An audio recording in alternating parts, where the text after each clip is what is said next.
మొదలు పాట నాకు నీ పాట ఏదేరక అంటే నీలపూరి గాజులో ఓ నీలవేని పాట. ఓకే.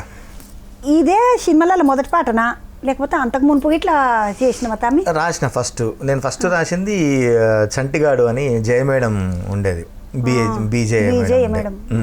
ఆమె సినిమా రాసిన ఫస్ట్ నేను చంటిగాడు, నా ఫస్ట్ సినిమా అదే. ఆ తర్వాత 7 సంవత్సరాలు నేను రాసిన 7 సినిమాలు. అంటే అప్పుడు ఇంకా చదువుకుంటున్నా, రేడియో స్టేషన్లో పనిచేస్తున్నా, తర్వాత ప్రోగ్రామ్ చేసేది, క్యాసెట్లు చేసేది. రేడియోలకి ఇట్లా పని చేసినావు? రేడియోలో కూడా చేసిన, నేను అనౌన్సర్గా చేసిన. నేను తమ్ముడు కానీ పడుతున్నాడు కానీ పెద్ద మిడుతున్నాడు అమ్మ. ఎందుకంటే చిన్న పనులు చేయలేవు తమ్మి నువ్వు. ఎంత కష్టపడ్డాం అక్క, అవన్నీ కష్టపడితేనే కదా ఇవన్నీ మనకు చేతికి అందొచ్చినాయి అవన్నీ.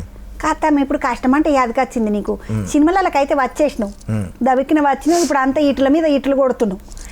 ఈ కృష్ణనగర్లో అంతా సినిమాలో అందరూ కృష్ణనగర్లో రోడ్ల మీద వండుకుంటారా అని, అవకాశాలు లేక అన్నం లేక తిరుగుతారా అని, ఇటువంటి కష్టాలు ఏమన్నా పడ్డా అవుతా నేను? అంటే ఫస్ట్ కష్టాలు పడ్డా, సినిమా చేతికి వచ్చే వరకు పడ్డా నేను. అదే ఆ 7 సంవత్సరాలు అంటాను, 7 ఏళ్ళ శని అట్లా ఆ 7 సంవత్సరాలు వెళ్ళదీసిన బాగా. అప్పుడు అక్కడో సినిమా ఇక్కడో సినిమా వచ్చేది అంతే. పెద్ద అంటే మనం కూడా ఇంట్రెస్ట్ పెట్టలేదు, ప్లస్ అవకాశాలు కూడా రాలేదు. అప్పుడు ఎవరి దగ్గరికన్నా పోదాం అంటే కూడా భయం అవుతుండే నాకు. ఎవరైనా మాట్లాడదామన్నా కూడా ఏమనుకుంటాడో అని బాగా భయపడుతుంటాను నేను. ఆ తర్వాత అప్పుడు అవన్నీ ఇలా తీసుకొని మళ్ళీ నన్ను నేను కూడా కట్టుకొని అప్పుడు బయటికి వెళ్ళాను నేను. ఇక ఆ 7 సంవత్సరాలు మాత్రం బాగా. ఆ 7 ఏళ్ళలోనే చంటిగాడు సినిమాకి అంత రాసినావా తమ్మి? చంటిగాడు, బ్యాక్ పాకెట్, ఇంకా చిన్న సినిమాలు రాసుకుంటూ వచ్చినప్పుడు అసలు మనం ఉన్నాం కూడా వదలదు, ఎవరికి తెలియదు అప్పుడు.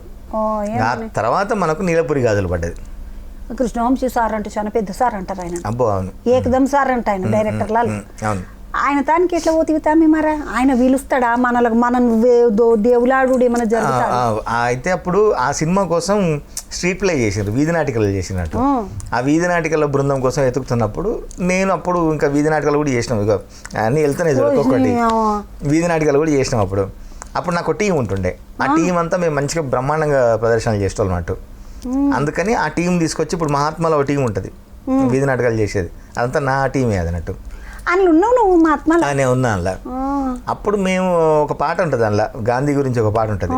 ఆ పాట 11 రోజులు షూటింగ్ చేసినాం మేము రాత్రులు. ఆ చేసిన ప్రతిసారి ఇంటి పేరు కాదర్ గాంధీ ఆ పాటని. ఆ పాటలనే ఉంటా చూడు, అలా డ్యాన్స్ చేస్తుంటే కాకుండా అప్పుడు ఇంత జుట్టు ఉంటుంది నాకు, అలా డ్యాన్సులు చేస్తుంటాం మేము. అయితే ఆ షూటింగ్ అయిన ప్రతిరోజు నేను రోజు జానపదాలు పాడి వినిపిస్తుండే ఆయనకు. నేను వినిపించినప్పుడు ఆయనకు బాగా నచ్చి నీలపురి గాజుల పాట సినిమాలో పెట్టింది. అది నువ్వే పాడినమంట కదా తమ్మి? నేను మా టీం అంతా పాడినాం మేము అప్పుడు. ఇప్పుడు మళ్ళీ సినిమాలో పాటగాని కూడా నువ్వే వెళ్ళినావు? అంటే చిన్నగా అక్కడ పాడుతుంటే వచ్చిన మేము. దాంట్లో మొన్న ఇస్మార్ట్ శంకర్లకి ఇట్లా మొదలు అది ఉంటుందంట, గొగ్గు కథ, అది ఇట్లా పాడినవంట.